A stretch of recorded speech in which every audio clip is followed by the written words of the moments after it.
Hi guys, and welcome back to Tattoo Homewreckers. This is a podcast where we talk about tattoos, life, and everything in between. My name is Callista, and this is Lou! How are you guys? Holy cow, it's a couple days after our grand opening. Yes, big night. And we haven't recorded for the last 2 weeks because we thought we'd be smart and get ahead, and then we got behind again, so this episode will come out today. Yep, exactly. It's basically live if you think about it. It's basically live minus like 2 or 3 hours. Yeah. If you do watch us on YouTube, that's mush mouth is happening. It Jesus. is. I'm a little nervous, so I feel that. Yeah, we look amazing. So you should I'll see just it. say that, yeah. There is no makeup, or more accurately for me, there's, I'm going to get hella embarrassing here, 2-day-old makeup. Whatever. We've had an insane few months. Yeah. Insanely busy. Mm-hmm. Today we were both talking while the coffee was being made with no cup under it, and then it took us a solid... Yeah. So we've been at an exhaustion level for a while. Yeah, because you took the cup away before it was done. I thought it was done.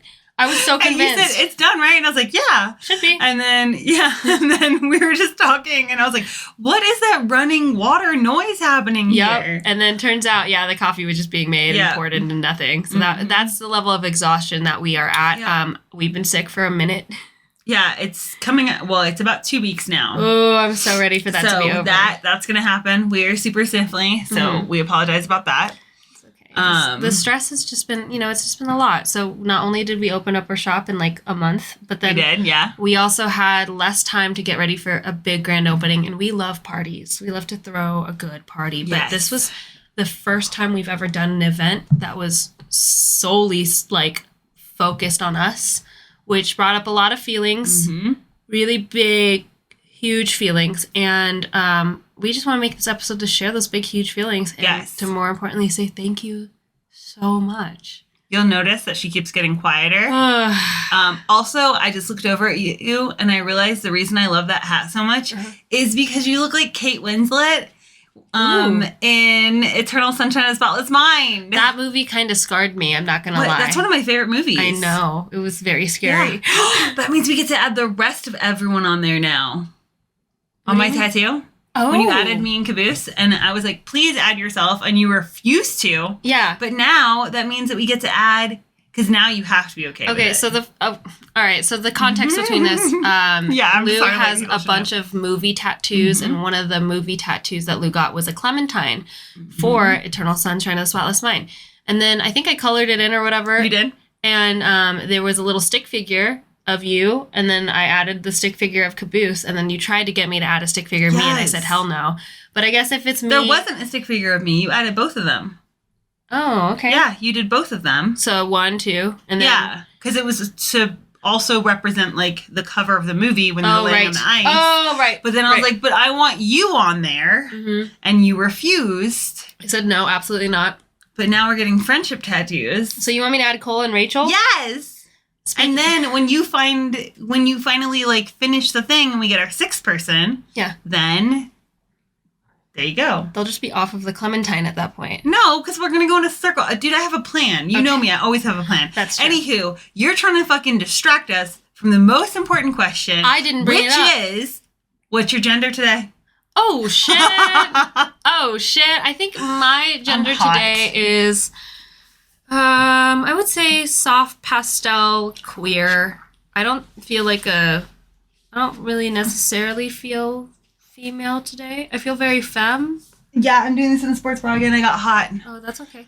But I don't feel very masc either. So I guess I'm just straight shot down the middle, just very soft pastel queer is all I'm going for. Well, that is what you're currently serving. Exactly. That's right. I said that correctly. You currently did. serving. Good job. What does your gender feel like today? Itchy. Okay. I'm itchy. Everything itchy. Everything like is itchy. My hair is itchy and my fucking skin is itchy. You get really wiggly when we talk about hard things sometimes. Okay, well maybe it's that. I don't know. Maybe it's the fact that I haven't showered in a while. I don't want to talk about it either. Again, self-care is... No, I heard you showered the other day. I don't remember. So that was like 2 days ago. Oh, you're right. So I'm already doing better. I think I'm on day 4. Okay. People, we want to talk about the grand opening. Not challenging. Sorry, I'm like... But that's why. Because of all the stress of the grand opening. I think a lot of people only see the grand opening and they don't see, like, again, like, what it took to get there. Yeah.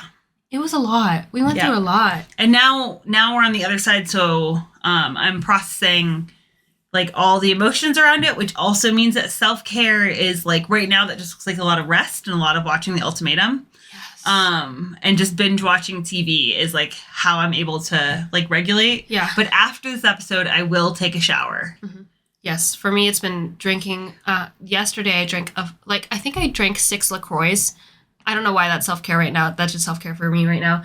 And then, ate a fuck ton of food. And, like, thankfully, yesterday was the first time that you and I had ever slept and actually woken up feeling like we had slept. Yes. Oh, my God. It felt so good to, like, actually, like, have my body hit an actual cycle of REM sleep. Mm-hmm. And God knows how fucking long.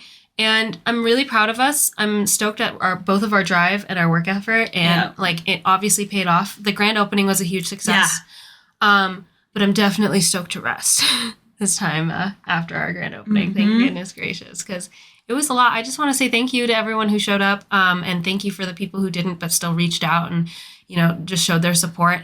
It has really reinforced our decision to open up a shop. And our decision to not only just open up a shop, but to provide, sorry, I'm stumbling, a very different space, like in contrast to the rest of the scene. And I'm not saying that like there's anything wrong with the tattoo scene here in Reno anyways, but like I am feeling very confident and very grateful that we decided to add a little bit more variety. Yeah, I think that's a great way to put it. Yeah, because I think there's lots of great shops. There's lots of not great shops too, but there's lots of great shops. Mm-hmm. And I think that like, because like you said it perfectly earlier, which is that we've shown up authentically as ourselves. Mm-hmm. And then that's what people are drawn to. Oh my gosh, yeah. And so then like the amount of people that just hung out, like we thought for sure that people would come in and then be like, oh, dope, checked out the place. Okay, bye. Yeah. And so many people hung out for like a long time. Yeah. And we're just talking about how comfortable it felt. And even when there were so many people in there, I was like, there's no way this is comfortable. And like just hearing other people's conversations, like everyone was so incredibly supportive and so excited for us. Mm-hmm. And it definitely like reinforced the idea of like, holy fuck, we did the right thing. Yeah, because I mean, it's scary. I feel like, I mean, doing this with you is definitely one of the biggest things I've ever achieved in my life. If not the biggest. Like literally, I think we've been saying it this entire time. It feels like this is like my fucking wedding day, you know? Mm-hmm. Like it is stressful and it did feel like a blur when we got there. Yeah. Where we had all this time under tension of preparation and making sure that everything was perfect and like ordered on time and then like finalized and so on and so forth, that come the actual event, I was stoked to actually be able to enjoy it with you guys. Yeah. Because holy fuck, we were pulling again. Like it's just been nothing but like 12, 16-hour work days for the both of us since we decided to open up the shop. And now that the grand opening is done, we get to, you know, kind of find our footing a little bit more, just because the workload has been extra for preparation of that. Now we get to actually settle into what does every day look like and how do we find a routine that works better for us? Yep. You know? Mm-hmm. And speaking of healing and finding a better routine, CaliLou has forced us to heal so much already. I understand we've only been open for like what? Excuse you? You don't know the exact... We are exactly 1 month old today. Oh my God. It is today. Yep, it is currently November 20th. And we are exactly 1 month old. We have a 1 month old, you guys. We have a 1 month old. Yeah. That's what's crazy. Is that like this entire journey has been 3 months? Like the entire thing? And it feels like a lifetime? Yeah. It does. Yeah. It sure does. Yeah. It sure does. I went to therapy today and my therapist was like, holy fuck, it's only 10 minutes in and we've covered so much. And I'm like, sorry, that's like kind of our lives. Mm-hmm. Is we cover a lot of ground in a short amount of time. We're only 1 month old, but it's forced me and I would say you to heal in ways. You can speak on behalf of me. We've talked about this a ton. Yeah. And we've been forced to because we are out of the toxic pattern that we found ourselves repeating, we are forced to actually find what a healthy lifestyle looks like now. And that would not have been achieved without you guys. So thank you so much. I mean, thank you, but also mildly fuck you. Honestly. Because it's awful. Healing, yeah. Like, the healing is awful. The actually having to sit in the... It's different when it's online, when it's like lots of people online. You're like, oh yeah, we got like 100 comments and like likes and like all of that. Because it feels very like removed. But at first, like when the doors got open and it was 7:00 and like the entire studio was full of people, I was still standing in the storage closet because I was adding the last like buttons to Square for merchandise that we'd made. And I was like, oh fuck, I need to finish that. And then I was in there and it was pretty quiet before that. And then there was just this roar of people and it was genuinely like, oh, fucking shit. And my social anxiety was huge. And I was like, there's more than 5 people out there. And then people just kept showing up. So like after, probably like, I don't know, like 30 seconds to a minute of standing in there being like, you have to do this, I remembered that I'm supposed to like capture these moments. So I recorded a little video, but then I stepped out and there were just so many people. And, like, watching people's faces, like, react to a space that, like, for me, that space feels like, I guess, I don't know, like, me. It feels like I took my insides and I said, hey, this is what I want to do. This is, like, who I am.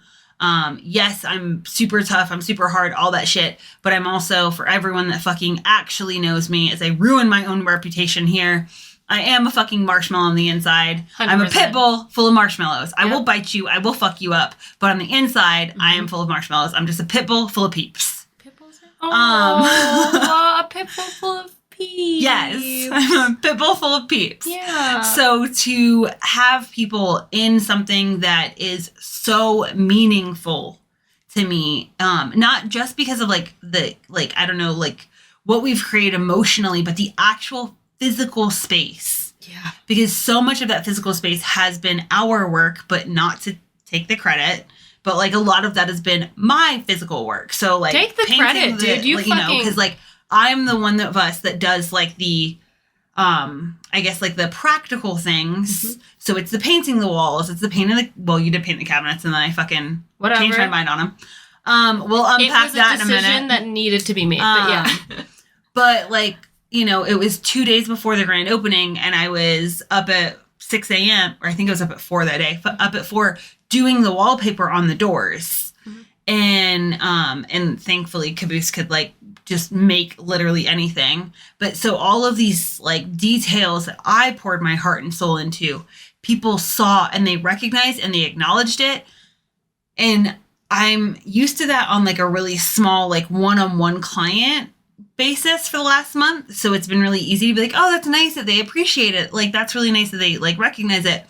But then just all of these people all at once was like, holy fucking shit. Like, what if you're not like a reject? What if people don't fucking hate you? What if people are like actually like, holy shit, what you're doing is special? Because like, especially as an artist, like I've always been an artist that creates art that is super outside of the box. Like I can produce art that makes people happy, absolutely, but like what comes from my soul generates really awkward, shitty feelings for people because a lot of it's kind of gross or weird or like all of that. So to create something that felt like me that was also accepted as being like beautiful without that secondary feeling of what the fuck am I looking at was like fucking nuts. And there was a point at the end of the night when it did start to die down at like 9:45 and we only had like a couple people left, thankfully. That was very overwhelming if it would have stayed that packed the entire night. I just like had a moment where I like looked around and people were still like talking about like the stuff in the shop. And I started to like tear up and I had to like check myself to be like, right now we can't cry. We're still in it. Yep. But it was that like overwhelming, like, holy fuck, like, people understand what it was you were creating. And by extension, that means people understand you. That was a long rant. My bad.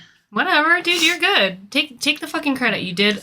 So while I might be a personal chef, you're definitely the world's best personal interior designer. Oh, thank you. Yes, I think the space is, and I've said it a little bit before on Instagram, where it's more than just a studio to us. To me, I'm going to get into some hippy dippy shit, but it is genuinely freedom. It is liberation. That studio is authentic. It is a standing, like, visual, like, tangible place of you designed it so that way it would cater to us specifically. It would fit our personalities. We are ignoring any kind of interior design rule that says, no, it needs to be this, it needs to be that, or any other like standard tattoo design layout. We said, no, we're going to create a space that feels comfortable to us. And I talked to my therapist a little bit about it today, where I had told her I was at first a little bit concerned about how some of my male clients would feel getting tattooed in like such a pink space. But then I realized, honestly, I walk around as a queer brown woman feeling uncomfortable all the time. There's very limited spaces where I can walk around and feel like I belong. I walk into that studio, I feel like I fucking belong. I feel like I make sense. And honestly, if someone has a problem with it, I'm sorry, you're coming to me for art. At the end of the day, if we want to talk about sales and not about like emotions, you're going to get a better product from me because I'm comfortable, because I can authentically be myself, because I can be creative in a space that feels safe and feels good and feels fun. CaliLou's is play. It is liberation. Yeah, I mean, I think like when I thought about like the layout of the space and like the choices that I made design wise, like on the overall space, because obviously you come in with like the fine details that like polish things up. But like when I thought about the actual space and I thought about it as like a combination of, it's a love letter to our client. So it is that love letter for every client that has never felt comfortable like in a space to be able to like feel safe and feel seen and feel like, hey, there's no wrong thing here. Like, if you want to grab a stuffed animal, if you want a fuzzy blanket, if you want to watch TV, if you know, like you talk about silent sessions, like it was designed with this like thank you and just this like, I see you. I see that like you are always in this uncomfortable space because tattoo shops are scary. Oh, very. And I don't fucking care who you are. They're scary. I'm a tattoo artist. I've been in so many tattoo shops. Dude, I almost shit my pants every time I have to go into a new studio. Yeah. It's scary. It is intimidating. And like Prism Tattoo. Oh, yeah. I almost puked. But like they had a really inviting space and they went with light colors and it felt really like calming. Yeah. And that's what I Although wanted I almost to bring. puked before we walked in. The second we walked in, it was like, okay. Yeah, okay. because it was that. Because you went in and you're like, oh, wow, this is nice. And then, but I think more importantly, because it felt to me like one of those, like, this is going to fucking date me so much.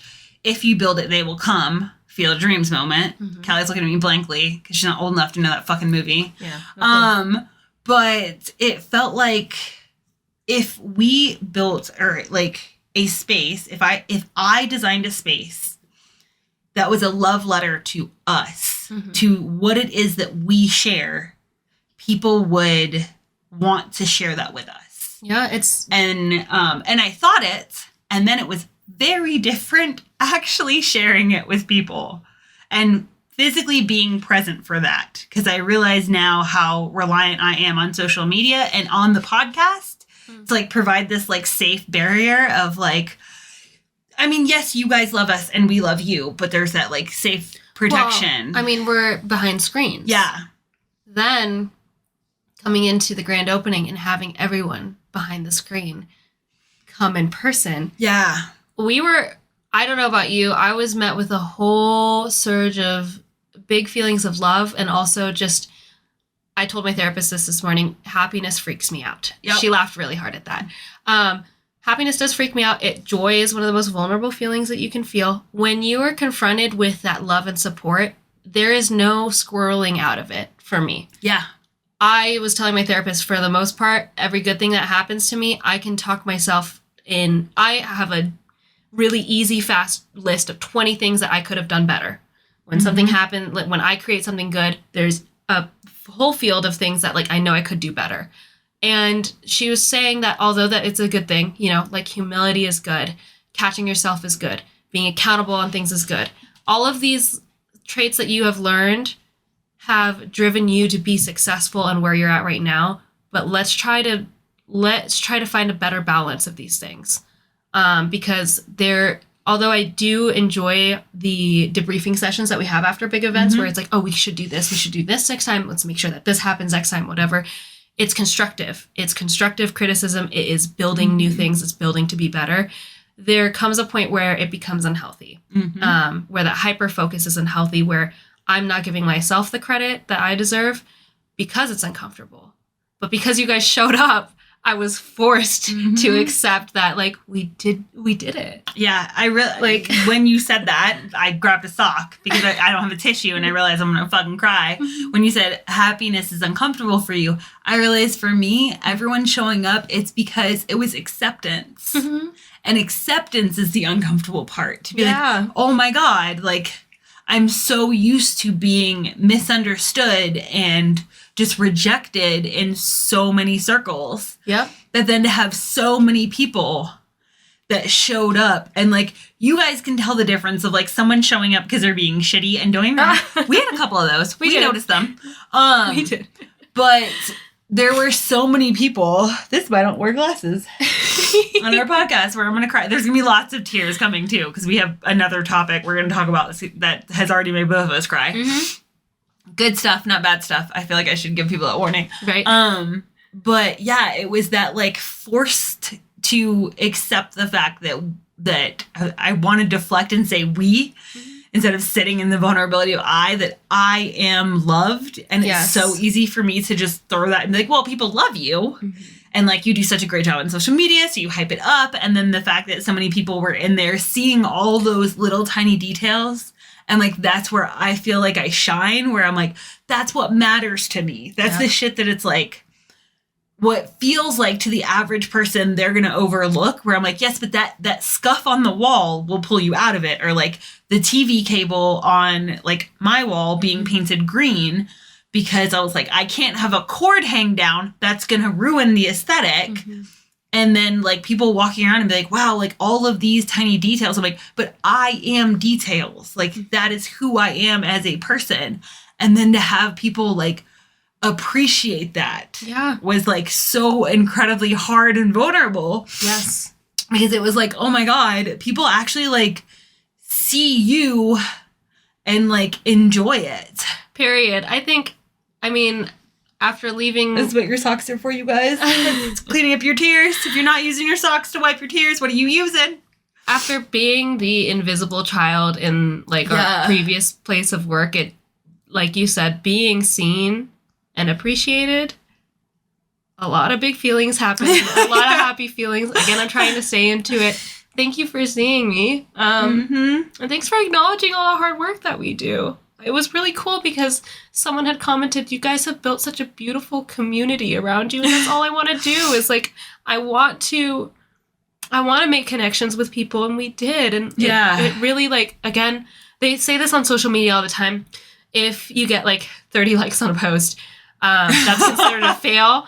But if you really think about it, when 30 people walk into the room, you would be overwhelmed with support. God, we had so many fucking people. At one point, it felt like we were all shoulder to shoulder. We were shoulder to shoulder. And then Rachel brought up the fact that she's like, what's your capacity? And I was like, wait, so why would I know what the capacity? She's like, you have a maximum capacity for safety. And I was like, oh no. Yeah, we were definitely way over that. There was a point that I was talking to somebody and I was like hyper focused on my conversation.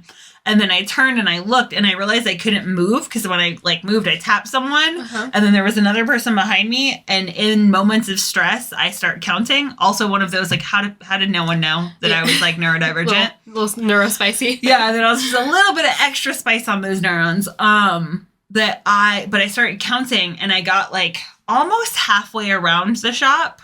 And granted it was on the larger half, but like about halfway around and I got to 45 people and there were still a ton of people back behind me and around the other side. And then somebody like grabbed me, but I got to 45 people and then I started freaking out because I was having the like claustrophobia of like, oh my gosh, there's a lot of people in here. And then there were also like, I couldn't even count the people that were in the hallway waiting to get into the bathroom, and not to use the bathroom, but just to take pictures in the bathroom. I know, it's so sweet. Which is like, holy fuck, because like that bathroom was the bane of our existence.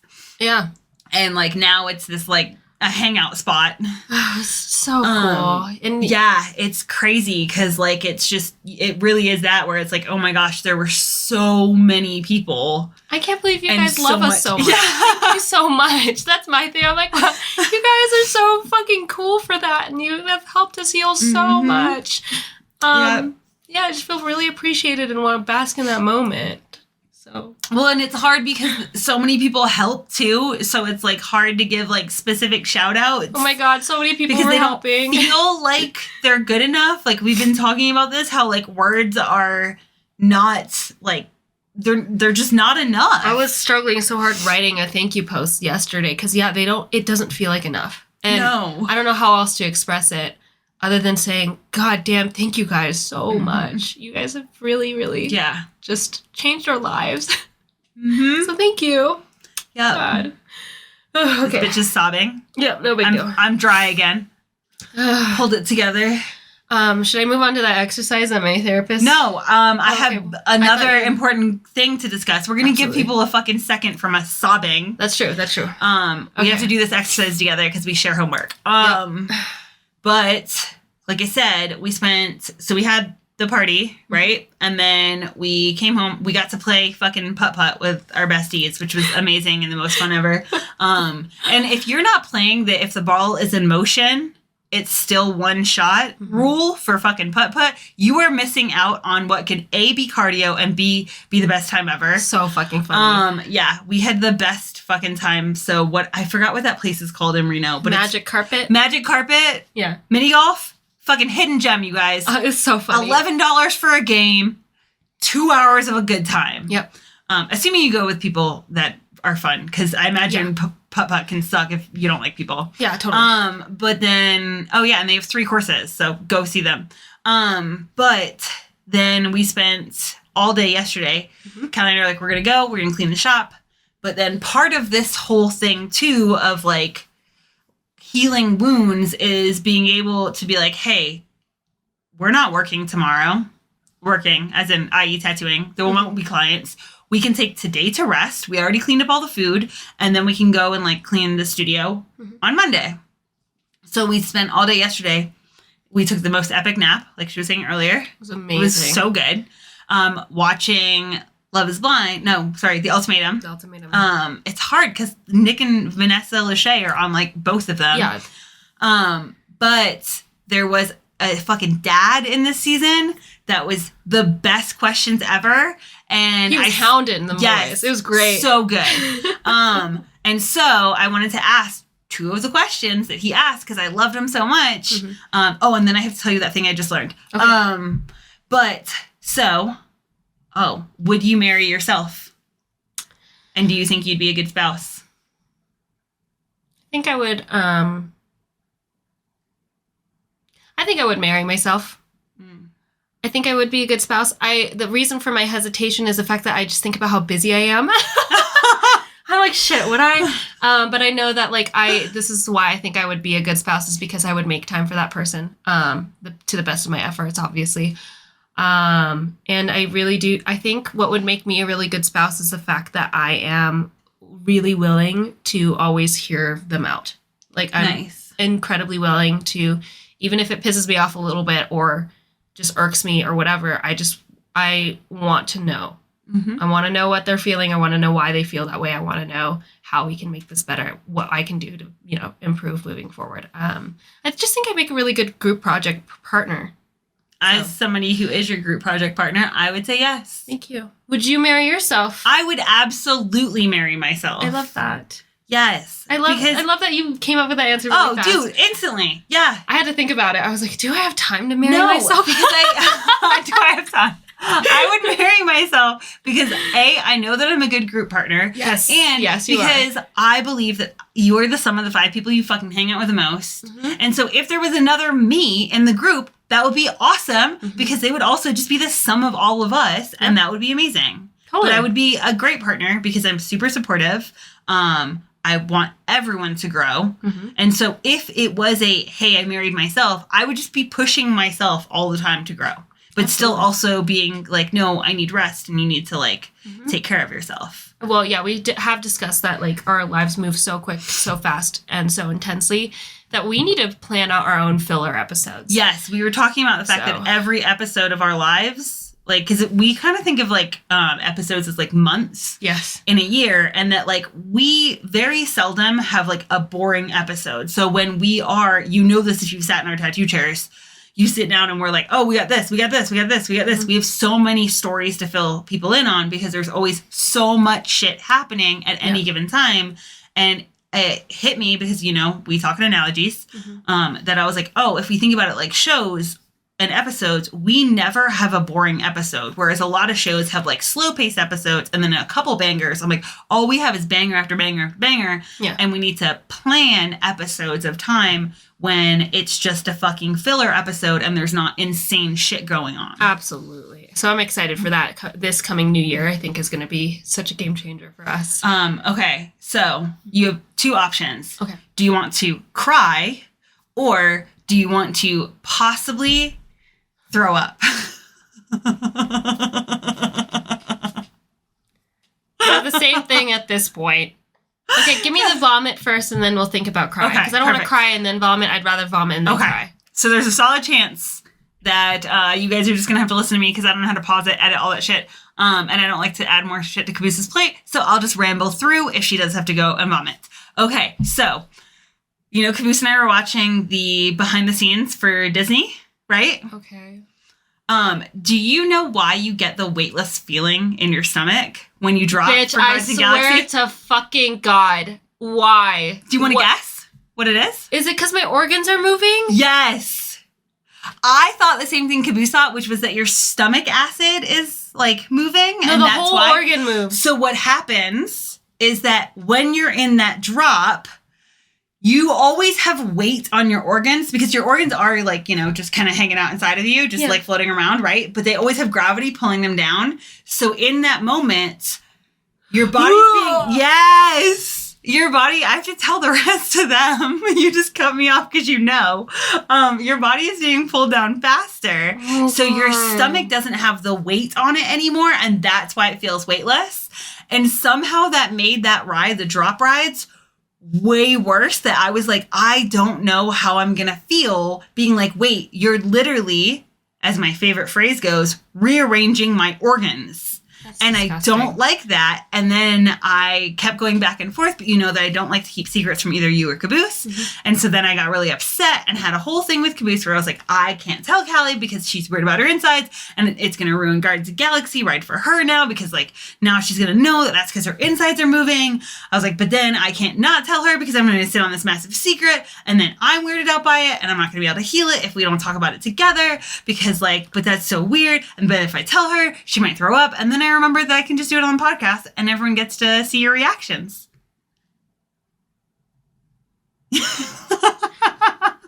I think that honestly, you are underestimating the power of my avoidance skills. I'll just forget.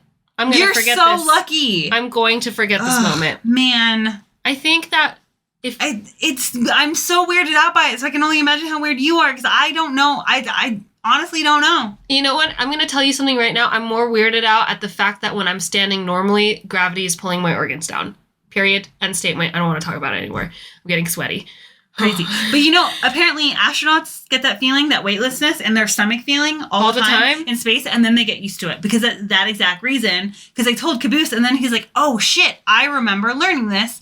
Because if you guys don't know, he's really into space and dinosaurs. He's that kind of boy. Which kind of boy are you? Are you space and dinosaurs, or are you like Roman Empire boy? Like, which one are you? You know what I mean? Yes, he's a clever girl kind of fucking boy. There's so many brands of boy. Yeah, that's really the kind funny. Of boy he is. That's really funny. But yeah, I was really freaked out by that. And then I got really mad that I get curious because I instantly got mad that I knew that information because it made riding those rides so much worse. Like I genuinely was like, dope. I'm down for those. I'm not afraid of them anymore. And then I was like, I am so much more afraid of the fact that it's weird. I don't want to think about shit happening on the inside of me like that. That's nuts. That's crazy. At least it feels kind of good. There's that. Horses. When horses go into water.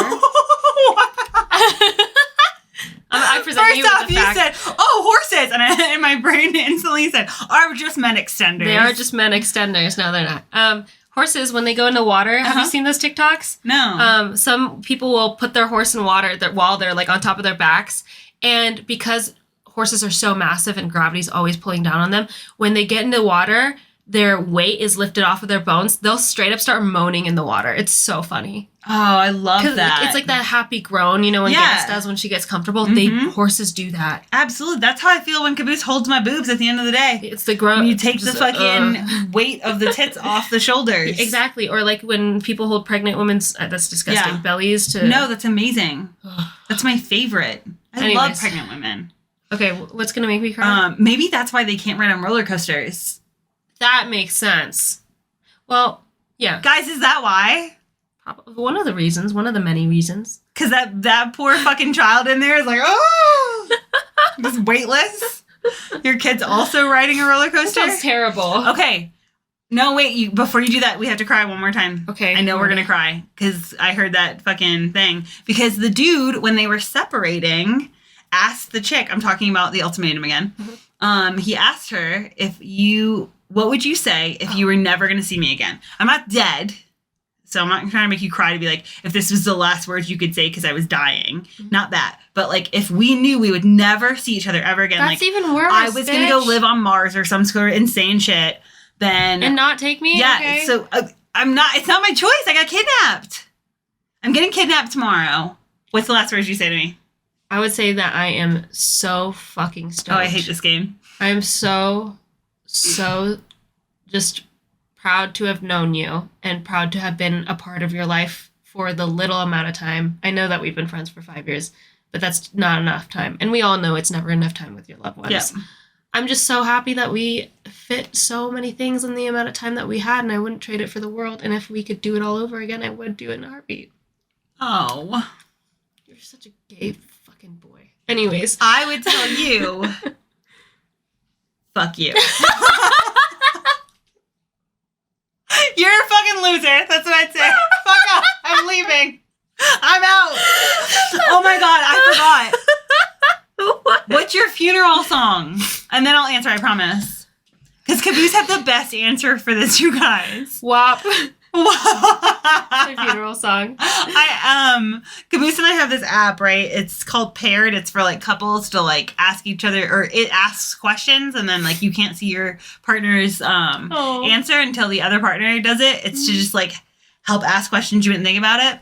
And then it said, like, what song do you want to play at your funeral? And, of course, my husband's iconic. Oh, my God. And he was like, well, I want my funeral to be, like, fun and not just sad. Mm-hmm. He's like, so I think Another One Bites the Dust by Queen is very fitting. It's a really great song. And, like, yeah, I honestly, like, if he does pass away before me, because we're not in that place anymore. We're old enough now where I'm like, one day, if he does die, I'm aware he will die, but whether or not which one of us dies first, I will absolutely honor his wish. Yes. And that's just going to be on a loop as people come in the door. That's going to be like the fucking moment you come to walk in the door, that's going to be playing to like set the scene. Suggestion, since I'm definitely going to outlive you guys. Just you better. I don't want to. Well, I don't want to deal with that heartbreak either. One of us is going to have to do it. You're younger. You should have to deal with it. I know. That's fair. That's fair. That's very valid. I present to you, I will probably hire a live band so that way they will do different renditions. So there's going to be a person on the violin playing it. And then it's going to lead up to the original song at the end. So that way people are like, what song is this? Like, we know this song.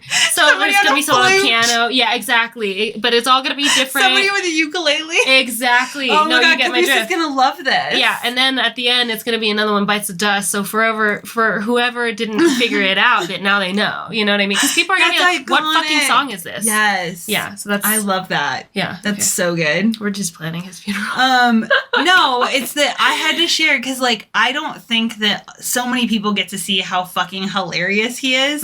And, like, it was one of those that I read that question. I was like, oh, fuck, this is going to be one of those hard questions. Yeah.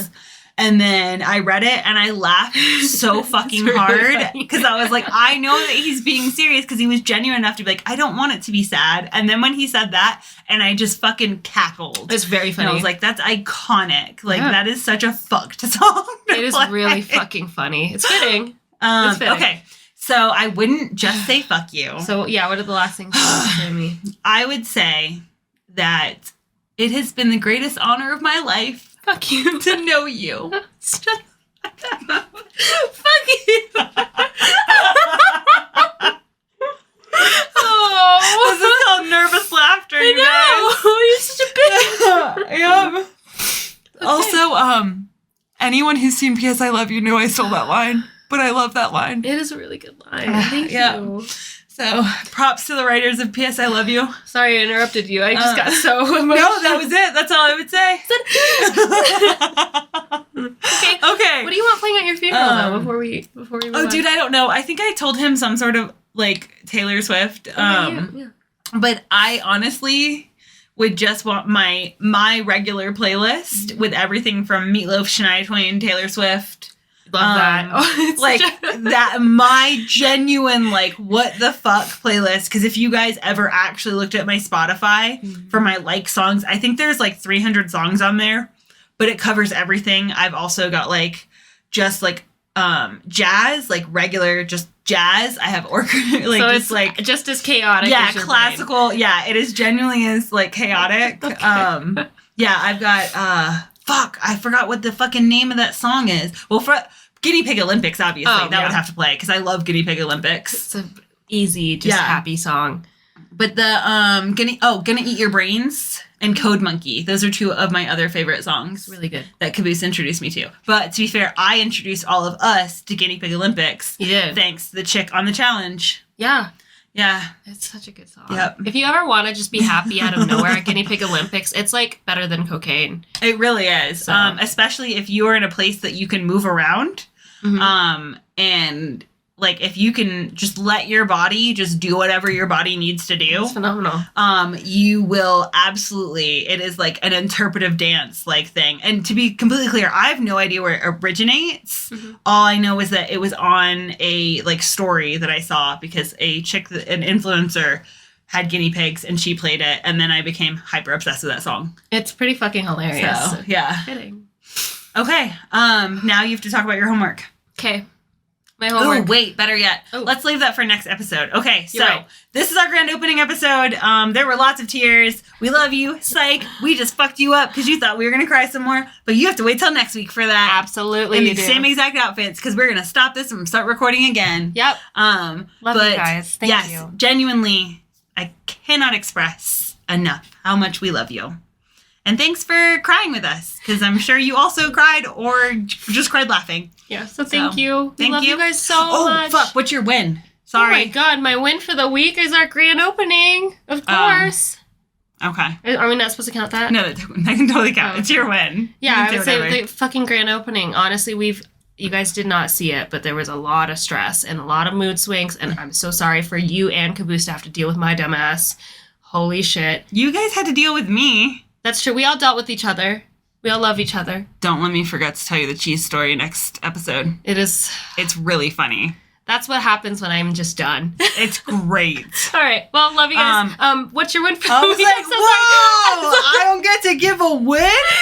My win is that we got to go play fucking putt-putt, because I've been begging to play putt-putt for years. Yes. And then I realized that we didn't play it until this very moment, because then we got to play it with our people, and I almost peed myself laughing. Oh my God. You also almost peed yourself laughing. I did. I started crying because I was laughing. Caboose and I literally fell over on the course, and I was on the ground in a ball laughing so hard. And I, like, for a second was like, oh my God, if people could see us, they would be like, what the fuck is happening? And then I heard something next to me, and I looked over, and he's in the same exact fetal position on the ground, just laughing hysterically. So yeah, I got to play putt-putt, and that's my fucking win for the week. So that's it. Okay. On that note, we love you guys so much. We'll see you next week. See you next week. Bye. Oh my God, my armpits smell bad. That is the funniest way to end an episode.